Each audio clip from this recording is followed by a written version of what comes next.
तो students last video हमने देखा था नाइट्रेशन, आज हम सेकंड उसके मेथड डिस्कस कर रहे हैं, दैट इज हैलोजिनेशन। तो हैलोजिनेशन का सबसे पहले हम रिएक्शन देख लेते हैं क्या होता है हैलोजिनेशन। ठीक है, हमने बेंजीन ले लिया, उसके साथ हम ऐड करेंगे Cl2 एंड कैटालिस्ट ऐड करेंगे हम एनहाइड्रस AlCl3 ये कैटालिस्ट है। ठीक है, उसको कहते हैं it is a Lewis acid, it is Lewis acid. ये सब कुछ आपको एरो के ऊपर लिखना है डिस्क्रिप्टिव क्वेश्चंस के अंदर। और फाइनली हमें यहाँ पे मिलने वाला है, ये ज्वाइंट हो जाएगा क्लोरोबेंजीन प्लस HCl। यहाँ पे नाम लिखना है क्लोरोबेंजीन। ठीक है, तो अब इसकी मैकेनिज्म देखते हैं जैसे लास्ट टाइम हमने देखी थी, जिससे आपको आइडिया आएगा भाई रिएक्शंस होते कैसे हैं, क्योंकि हर रिएक्शन का कुछ ना कुछ मैकेनिज्म होता है, ऐसा नहीं कि डायरेक्टली वहां जाके क्लोरीन बैठ जाएगा। ठीक है, तो ये आपको हमेशा याद रखना है। पर बहुत सारे पूरा अगर ऑर्गेनिक केमिस्ट्री सबके अगर रिएक्शन मैकेनिज्म देखेंगे तो ऑर्गेनिक केमिस्ट्री कॉम्प्लिकेटेड हो जाएगा। इसीलिए कुछ बहुत ही जो सिंपल होते हैं आपके लेवल के अंदर, उसके मैकेनिज्म अपने टेक्स्ट बुक के अंदर दिए हुए हैं। चलो उसमें सबसे पहले होता है, देखते हैं स्टेप 1। स्टेप 1 हमेशा वही होगा, फॉर्मेशन ऑफ जनरेशन ऑफ क्या इलेक्ट्रोफाइल, जो लास्ट टाइम था जनरेशन ऑफ, वेट करो मैं लिखने के लिए टाइम दूंगा आपको, जनरेशन ऑफ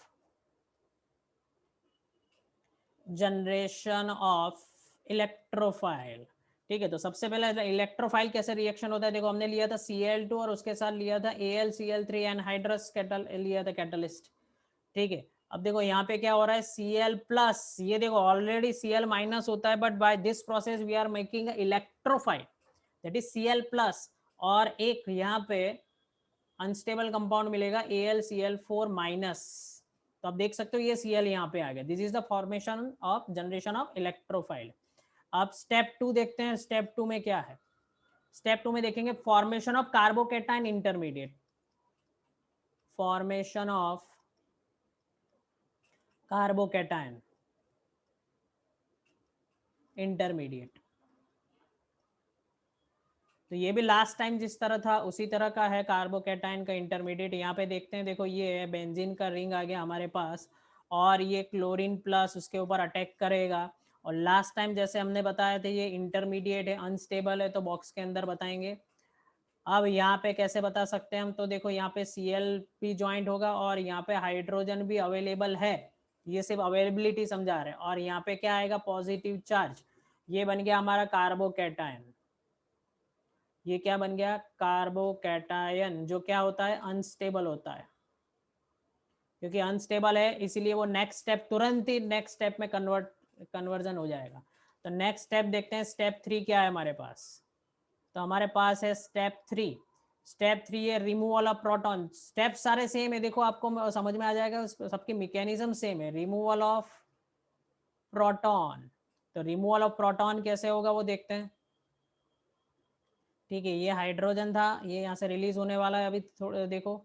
अब ये रिलीज तो होगा, तो हमने जो AlCl4 माइनस बनाया था वो किस काम में आएगा, अब यहाँ पे काम में आने वाला ये पॉजिटिव चार्ज। तो देखो क्या हो रहा है, ये परमानेंटली अब हमारा क्लोरीन ज्वाइंट हो चुका है, तो ये हो गया क्लोरोबेंजीन। ठीक है, यहाँ पे ड्रॉ करो, यहाँ पे ड्रॉ करो, एक ही बात है क्लोरोबेंजीन, क्योंकि मोनो सब्सटीट्यूटेड है। और अब बनेगा क्या AlCl3 प्लस AlCl3 प्लस क्या बनेगा HCl। तो आपको समझ में आ गया हाइड्रोजन कहाँ से आया और ये Cl कहाँ से आया, यहाँ से हाइड्रोजन और यहाँ से एक Cl, तो ये हो गया HCl।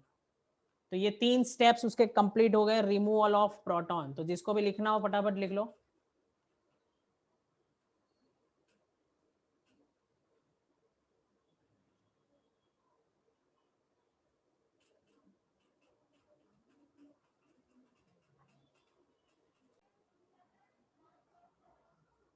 नाउ सी, तो नेक्स्ट प्रोसेस हम देखते हैं।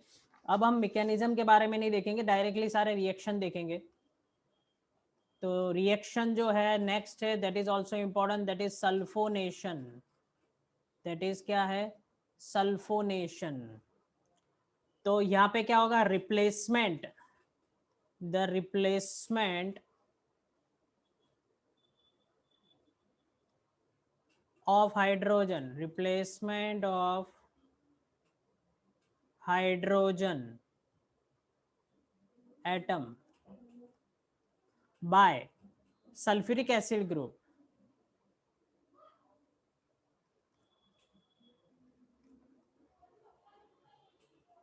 सल्फ्यूरिक एसिड ग्रुप यानी ये होता है SO3H plus sulphuric acid group in the ring is called sulphonation. ठीक है, तो रिएक्शन देखते हैं इसका सिंपल। ये हमने ले लिया बेंजीन, इसके लिए कैटालिस्ट कौन से चाहिए देख लो, तो कॉन्सेंट्रेटेड H2SO4। ठीक है, कॉन्सेंट्रेटेड H2SO4 नहीं से नहीं चलेगा, इसके नीचे हमें लिखना पड़ेगा फ्यूमिंग। फ्यूमिंग का मतलब होता है बहुत ही ultra concentrated sulphuric acid, fuming sulphuric acid and ये हीट। ठीक है, उसके साथ हमने रिएक्शन किया तो यहाँ पे क्या मिल गया हमें, SO3H मिल गया और H2। इन सब की मैकेनिज्म सेम होगी जो हमने लास्ट टाइम देखा है। ठीक है, तो इसका नाम क्या होगा, बेंजीन सल्फोनिक एसिड में शॉर्ट में लिख रहा हूँ BS है, बेंजीन सल्फोनिक एसिड। ठीक है, तो this is benzene sulphonic acid. Next देखते हैं, फटाफट लिख लो, 2 मिनट दे रहा हूं मैं आपको। नाउ नेक्स्ट जो है सल्फ्यूरिक एसिड के बाद जो है दैट इज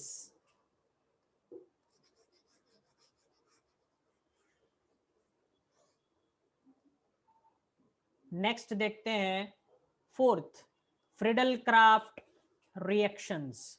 ठीक है, फ्रिडल क्राफ्ट रिएक्शंस, उसमें सबसे पहले देख लेते हैं फ्रिडल क्राफ्ट अल्काइलेशन। फ्रिडल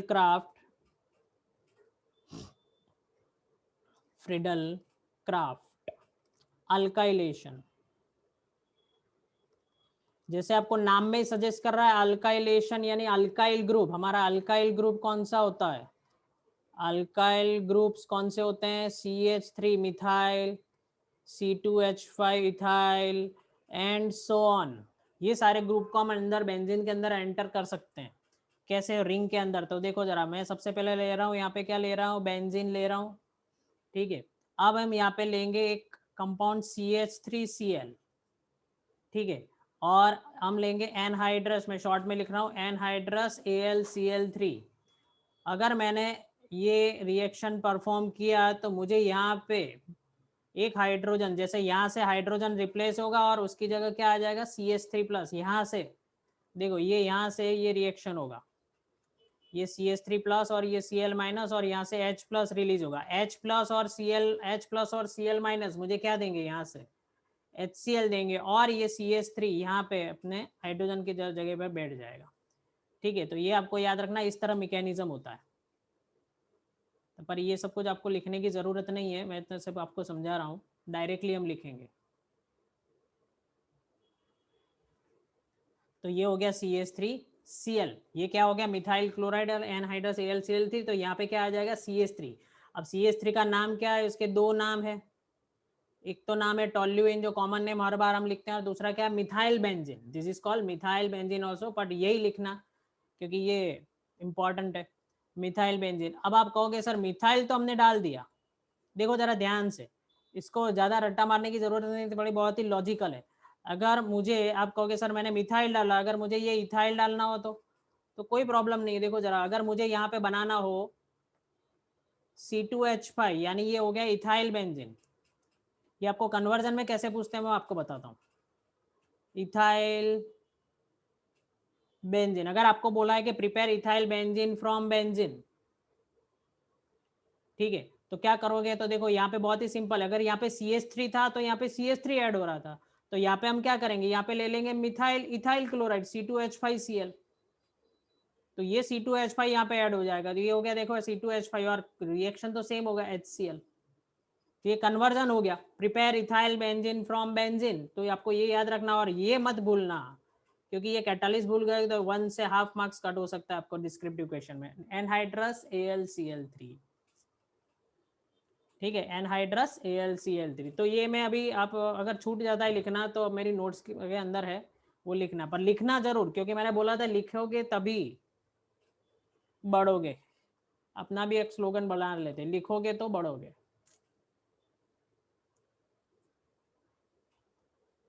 ठीक है, नेक्स्ट रिएक्शन देख लेते हैं, फिफ्थ। लिखेगा इंडिया, बढ़ेगा इंडिया।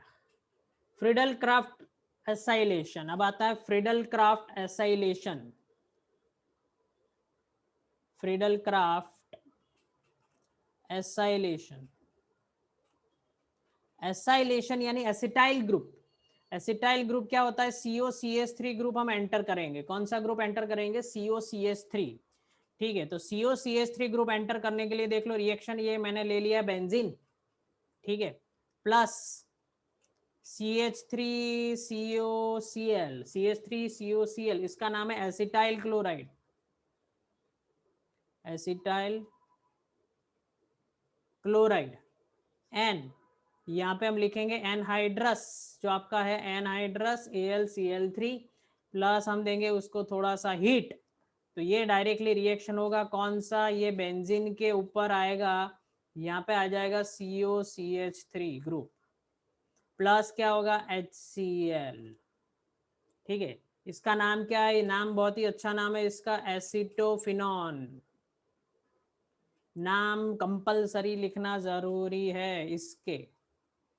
अब इसके एसिटाइल क्लोराइड, ये नया नाम है तो नए नाम जो है वो लिखना जरूरी है। जैसे HCl आ गया, वाटर आ गया, तो उसका नाम लिखने की जरूरत नहीं, यहाँ पे HCl का नाम हम नहीं लिखेंगे।